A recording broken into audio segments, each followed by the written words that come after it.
హైదరాబాద్లోని హనుమాన్ ఆలయాలు భక్తులతో కిక్కిరిసిపోయాయి. హనుమాన్ జయంతి పురస్కరించుకొని ఉదయం నుండి సింధూర సమర్పణ, పంచామృతాలతో అభిషేకాలు, తమలపాకులు, వడ, జిల్లేడు దండ వేసి ప్రత్యేక పూజలు నిర్వహించారు. అనంతరం వేద పండితులు వేద మంత్రాలు చదివారు. అన్నదాన కార్యక్రమాలు నిర్వహించారు. జై శ్రీరామ్. జై శ్రీరామ్. ఈరోజు హనుమాన్ జయంతి మహాపర్వదినం. ఆంజనేయ స్వామి వారు ఈరోజు ఉద్భవించినటువంటి పర్వదినం. ముఖ్యంగా ఏమిటంటే ఆంజనేయ స్వామి వారు ఆంజనేయం మహావీరం బ్రహ్మ విష్ణు శివాత్మకం అన్నారు. అంటే మనకి 33 కోట్ల దేవతలు ఉన్నారు. వాళ్ళందరినీ పూజ చేయాలంటే చాలా కష్టంగా ఉంటుంది. ఒక ఆంజనేయ స్వామి వారిని స్మరిస్తే చాలు 3 కోటి దేవతలందరూ కూడా స్మరించినటువంటి ఫలితం లభిస్తుంది మనకి. అందువల్ల ఈ రోజున మన దేవాలయంలో చాలా చాలా పురాతనమైనటువంటి దేవాలయం. అందువల్ల ఈ ఆంజనేయ స్వామి వారి దేవాలయానికి వచ్చి ఆయన 2 చేతులు మొక్కి, స్వామి ఈ కష్టంలో ఉన్నాను, ఈ కష్టాన్ని తీర్చండి అంటే చాలు ఆ కష్టాలు తీర్చడానికి ముందు ఉంటాడు. ఏ కామ్యంతో వచ్చినా సరే ఆ భక్తులందరూ కూడా కామ్యాలను కూడా తీర్చుకుంటూ పోతుంటారు. అలాగనే దీంతో పాటుగా మన దేవాలయంలో ఈ రోజున ఉదయాన్నే చాలా వైభవపేతంగా అభిషేకం జరిగింది, స్వామివారికి అలంకారం జరిగింది. అలాగనే వచ్చే భక్తులందరూ కూడాను అర్చన జరుగుతూ ఉంటాయి, వడమాల పూజ జరుగుతుంది. ఇది కాగానే మధ్యాహ్న సమయంలో భక్తుల సహకారంతో, అలాగనే మా లక్ష్మీనగర్ భక్తుల సహకారంతో అన్నదాన కార్యక్రమం కూడా జరుగుతుంది.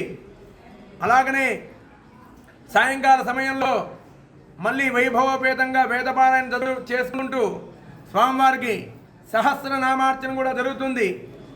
భక్తులందరూ కూడాను ఈ దేవాలయానికి వేయించేసి అందరూ కూడా మీ కోరికలను కూడా తీర్చుకోవాల్సిందిగా కోరుతూ ఉన్నాం. జై శ్రీరామ్. జై శ్రీరామ్. జై శ్రీరామ్. జై శ్రీరామ్. జై శ్రీరామ్. జై శ్రీరామ్. జై శ్రీరామ్.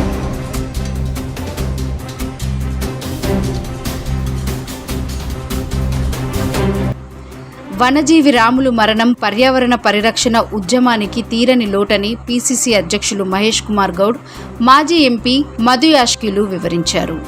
పద్మశ్రీ అవార్డు గ్రహీత రామయ్య మృతి తీవ్ర దిగ్భ్రాంతికి గురిచేసిందన్నారు. బాల్నగర్ శివార్లో ప్రశాంత్ నగర్ ఇండస్ట్రీస్ ఏరియాలో గల డెకన్సీ కంపెనీలో బుధవారం అర్ధరాత్రి భారీ అగ్ని ప్రమాదం సంభవించి కంపెనీలో గల విలువైన కంప్యూటర్లు, కాపర్ వైర్లు, విలువైన యంత్రాలు కాలి బూడిదయ్యాయి.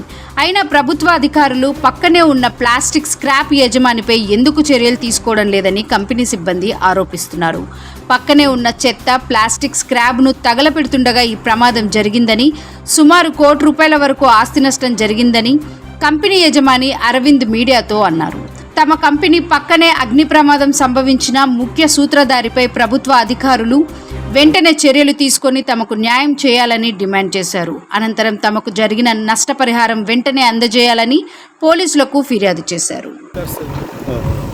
25 మంది వర్కర్స్ మా ఆర్డర్స్, మెటీరియల్స్ అన్నీ డ్యామేజ్ అయిపోయాయి, మొత్తం జీరో అయిపోయింది మాది.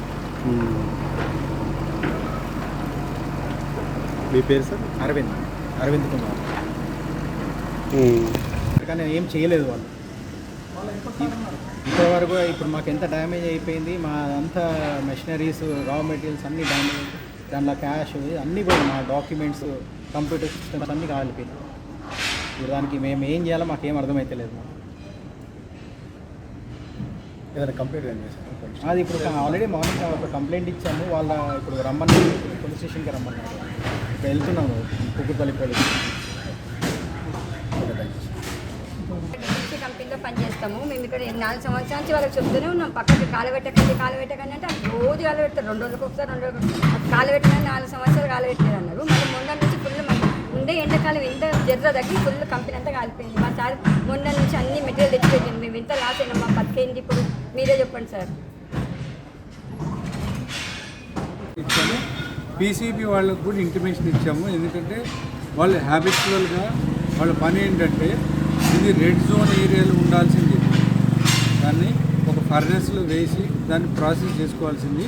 ఇక్కడ వాళ్ళకి ఏంటంటే తక్కువ ఖర్చు అవుతుంది కాబట్టి రాత్రిపూట ఎవరు ఉండరు ఇక్కడ, ఎందుకంటే డే షిఫ్ట్లోనే ఎక్కువ పని చేస్తున్నాయి ఇక్కడ ఇండస్ట్రీస్. వాళ్ళకి అది అడ్వాంటేజ్ అయిపోయింది.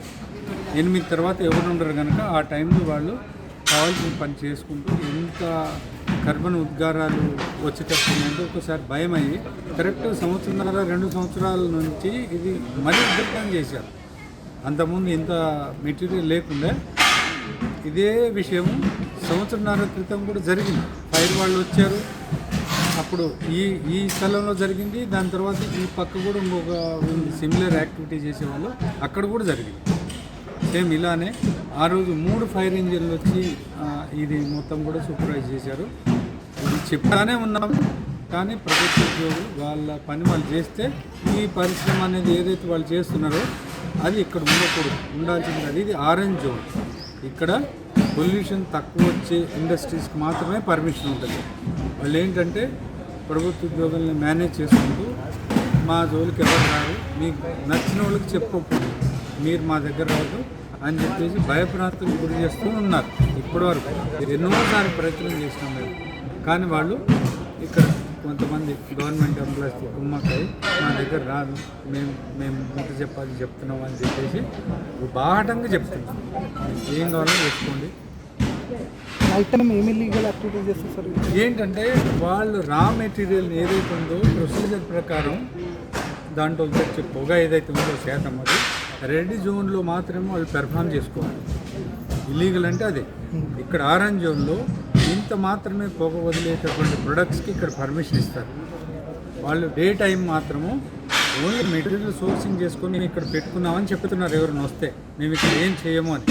కానీ ఇక్కడే వాటిని కాల్ చేసి ఇక్కడే మొత్తం చేసి ఈ మధ్య వాళ్ళు ప్రెస్సింగ్ యూనిట్ కూడా పెట్టుకున్నారు. అంటే ఆ వైరింగ్ని చుట్టేసేసి ఇక్కడ నుంచి మెటీరియల్ అమ్ముకునేదాన్ని. ఆరెంజ్ జోన్లో దానికి పర్మిషన్ లేదు. ఎందుకంటే చాలా వరకు ఏదైతే పొగలు ఇప్పుడు రాత్రి చూసుకుంటారు కదా, అంత మోతాదులు కాకపోయినా ప్రతిరోజు అంత మోతాదులో వాళ్ళు రాత్రిపూట వదులుతూనే ఉన్నారు. ఇది మేము చెప్తానే ఉన్నాం. పోలీస్ వాళ్ళు కానీ పొల్యూషన్ కంట్రోల్ బోర్డు వాళ్ళు కానీ ఇప్పటివరకు వాళ్ళ మీద ధ్యాస పెట్టింది లేదు. 3 సంవత్సరాల నుంచి అయితే నేను ప్రతి సంవత్సరం వాళ్ళకి మెయిల్ పెట్టడము, ఫోన్ చేయడము చేస్తూనే ఉన్నాం. ఇంతవరకు అయితే వాళ్ళు ఏం కూడా రెడీ చేయలేదు. ఏం కూడా వాళ్ళకి కనీసం ఒక పెనాల్టీ వేయడం కానీ, లేకపోతే వాళ్ళకి స్టాప్ యాక్టివిటీ లెటర్ కానీ, జిహెచ్ఎంసీ వాళ్ళు కానీ, పొల్యూషన్ కంట్రోల్ బోర్డు వాళ్ళు కానీ, లేకపోతే లోకల్ పోలీసు వాళ్ళు. ఎందుకంటే ఇది సామాజిక దృష్టిలో ఉండేది. పొల్యూషన్ అనేది ఇప్పుడు ఉన్నది. పొల్యూషన్ ఎక్కువ వచ్చే వాటికి కొన్ని జోన్స్ ఉన్నాయి. రెడ్ జోన్ ఏరియాలో యాక్టివిటీ చేసుకోవాలి, ఆరెంజ్ జోన్లో ఏ యాక్టివిటీ చేయరాదు. నిరంతర న్యూస్ కోసం ఛానల్ ని సబ్స్క్రైబ్ చేసుకోండి. పక్కనే ఉన్న బెల్ సింబల్ ని క్లిక్ చేయండి. Thank you for watching uncle news channel.